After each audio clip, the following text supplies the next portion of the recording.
दोस्तों, आज हमारे साथ जो शख्स है, ये हमारे एक ऐसे दोस्त है जो माल्टा में काफी सालों से रह रहे हैं और अब ये माल्टा से दुबई वापस आ गए। तरीका, कोई टेक्निक कि जॉब कैसे खोजे विदाउट एजेंसी, कोई तरीका बता सकते हैं? देखिए, जॉब ढूंढने के लिए आप दुबई क्यों वापस आए? क्या दुबई से ये वापस माल्टा जा रहे हैं कि नहीं जा रहे हैं? इनका लाइफ कैसा रहा दुबई में? पहले जब ये 14 साल रह के गए और जब ये 5 साल गुजारने के बाद वापस जब माल्टा आए तो इनको दुबई में क्या थोड़ा अलग लगा? कैसा अभी यहाँ पे चीजें अच्छी लगी? रास्ते कैसे समझ में आए? क्योंकि 5-6 साल के बाद थोड़ा अलग सा होता है। क्यों आए दुबई वापस? क्या वापस जा रहे हैं माल्टा, नहीं जा रहे हैं? माल्टा के बारे में थोड़ी छोटी चीजें शॉर्ट वीडियो में क्लियर करेंगे। तो welcome back to my channel तबे मलिक। उम्मीद करता हूँ सब अच्छे होंगे। तो भाईजान, सबसे पहले जानना चाहेंगे आपका नाम और कैमरे की तरफ देखिएगा ताकि लोग आपका हंसता हुआ चेहरा देख सके। बिल्कुल बिल्कुल तरह से। मेरा नाम नियाज अहमद हुआ और मैं माल्टा में रहता हूँ और अभी दुबई में आया हूँ। दुबई में आने का क्या रियल रीजन क्या है भाई? दुबई में आने का रियल रीजन ये है कि मैं सोचा थोड़ा दुबई भी देख लिया जाए। 14 साल मैं यहाँ दुबई में निकाल चुका हूँ। 14 साल निकालने के बाद आज मुझे मौका मिला दुबई घूमने के लिए, और वो भी तबरेज भाई के साथ। तो मैं इस मौका को गंवाना नहीं चाहता था। तो मेरे को आप एक बात बताइए, कोविड के बाद आपने इस देश को मतलब चले गए, आप यूरोप चले गए जी। कोविड के बाद आप आए, बिल्कुल को कैसा लगा? हमारा दुबई कैसा लग रहा है? बिल्कुल सेम वैसे, उससे ज्यादा ही डेवलपमेंट हुआ है। जो मैं 5 साल पहले दुबई को छोड़ के गया था, हाँ। उससे ज्यादा डेवलपमेंट है दुबई में, है ना? हाँ बिल्कुल, नीट एंड क्लीन, बड़ी बड़ी बिल्डिंग है। मतलब जो एरिया में डेवलपमेंट नहीं हुआ था, हाँ। वहां भी डेवलपमेंट हो चुका है, बिल्डिंगें बन चुकी है। मैं तो खुद 5 साल में मैं पहचान नहीं पा रहा था दुबई। अच्छा भाई, सबसे पहले जानना चाहेंगे, आप जब दुबई में 2004 या 5 में शायद आप आए थे, तो जानना चाहेंगे और व्यूअर्स को भी जानना चाहिए कि क्या शुरुआत सैलरी थी आपकी? जी, मैं 2014 दिसंबर में मैं आया, सॉरी 2004 में मैं आया था जी। दिसंबर में मैं, उस टाइम मेरी सैलरी 750 थी। 750 से मैं स्टार्टअप किया था जी। और लास्ट में दुबई में छोड़ा था 19 दिसंबर में मैं छोड़ा था। मैं इमरजेंसी छुट्टी गया था, उसके बाद से कोविड की वजह से फिर वहीं अटक गए। हाँ, फिर मैं इंडिया में अटक गया। मतलब 2 साल कहीं नहीं जा पाया। 2 साल बिल्कुल अटक गया।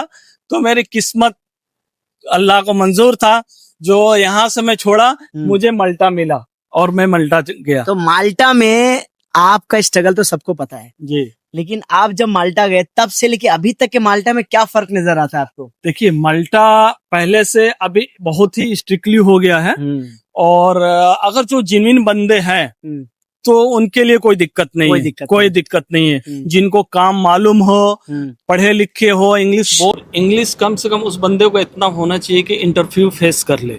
अगर इंटरव्यू फेस कर लेता है बंदा, चला जाएगा तो अब डजंट मैटर, वो हैंडल हो जाता है। लेकिन सबसे बड़ी बात है इंटरव्यू फेस करना। आप कहीं भी कुछ भी अप्लाई करेंगे, उसको इंटरव्यू फेस करना ही होगा। हाँ, इंटरव्यू। एक सवाल और, जैसे कि मैं कंटिन्यू वीडियो बना रहा हूँ और लोगों को रियलिटी बता रहा हूँ कि भाई देखो, अगर आपका 2000 से लेके 25 यूरो गवर्नमेंट को देने का खर्चा है आपके पास, तो ही सोचना है। क्योंकि आपको भी मालूम नियाज भाई कि आइडेंटिटी माल्टा 600 ले रही है, VFS 250 ले रही है, 150 फीस ले रही है, नोटरी का खर्चा आता है, इंश्योरेंस का खर्चा आता है, डेबिट टिकट निकालना पड़ता है, एप्लीकेशन करना पड़ता है। उसके बाद अभी क्या है, डिक्लेरेशन ऑफ प्रूफ जो हाउसिंग लगाते हैं वो नहीं लगाते, क्योंकि इलीगल लोग बहुत बेच रहे थे। तो लोग होटल जो कॉस्ट चल रहा है, जो अभी मैं बुक कर रहा हूँ लोगों का, वो लगभग 500 यूरो का 14 दिन का बुक कर रहा हूँ, खाली हॉस्टल। हाँ बिल्कुल राइट है ना? उसके अलावा अगर जैसे कि ओजो ग्रुप है या एक्स होटल है या DB ग्रुप है, ओजो ग्रुप का सबको पता है कि भाई 400 यूरो लेती है एज ए एडमिन कॉस्ट, वो आपको देना है। या एम रिक्रूटमेंट में जाते हो तो आपको 400-500 देना है। तो ये पैसा एक बार आपका लग गया तो वापस तो नहीं आने वाला। नहीं। उसके अलावा मैं कंपनी का नाम नहीं ले सकता हूँ, बहुत बड़ी कंपनी माल्टा की है, कैब कंपनी है, जो वाकई में 3000 यूरो ले रही है लोगों से। 800 एडवांस, 800 परमिट के बाद, और वीजा रिफ्यूज हो गया तो वो 8 दूनी 16, 2000 यूरो गया आपका। हाँ, गया। ठीक है।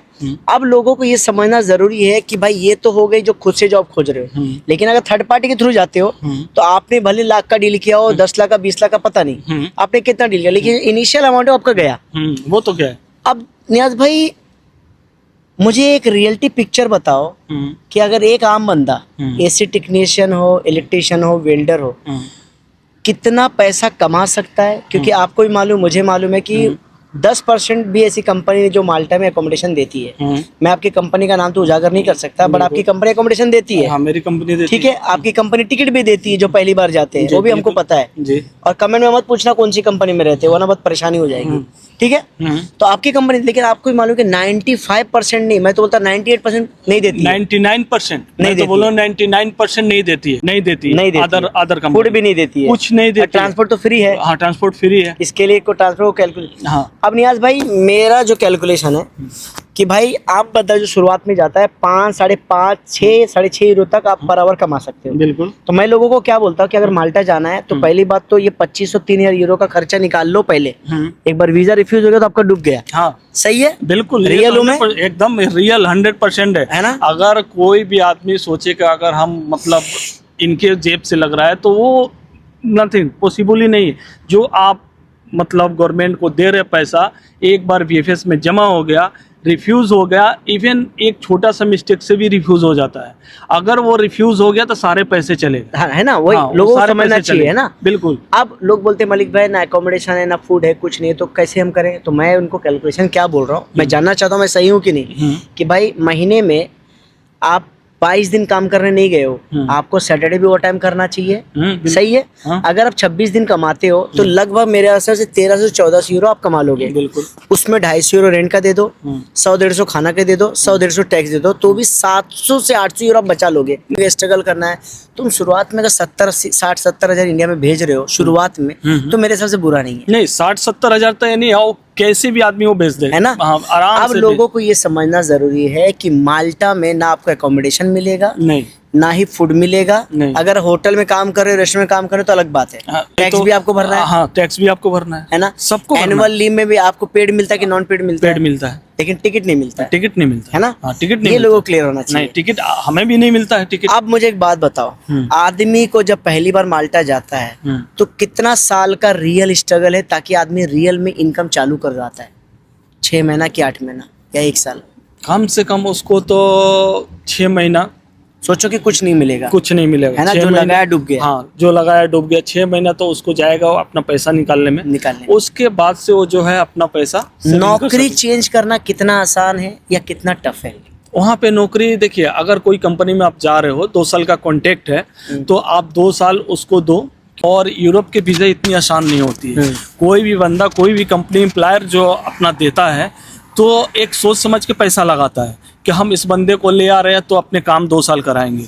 2 साल का कॉन्ट्रैक्ट होता है, 2 साल के बाद कोई भी कंपनी आप चेंज करो, कोई दिक्कत नहीं है ना। हाँ, बिल्कुल कोई दिक्कत कुछ नहीं। और ऐसी चीजें बताना चाहोगे हमारे व्यूअर्स को, जो कुछ तरीका, कोई टेक्निक की जॉब कैसे खोजे विदाउट एजेंसी, कोई तरीका बता सकते हैं? देखिए, जॉब ढूंढने के लिए आप लिंक्डइन पे जॉब ढूंढो, लिंक्डइन पे जॉब ढूंढो। ठीक है।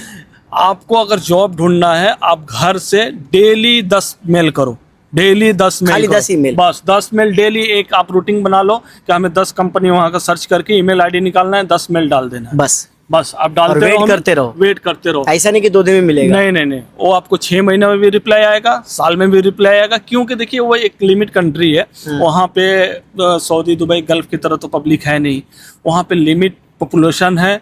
अगर कोई कंपनी में रिक्वायरमेंट है तो आपको 100% एक वो रिप्लाई करेगी।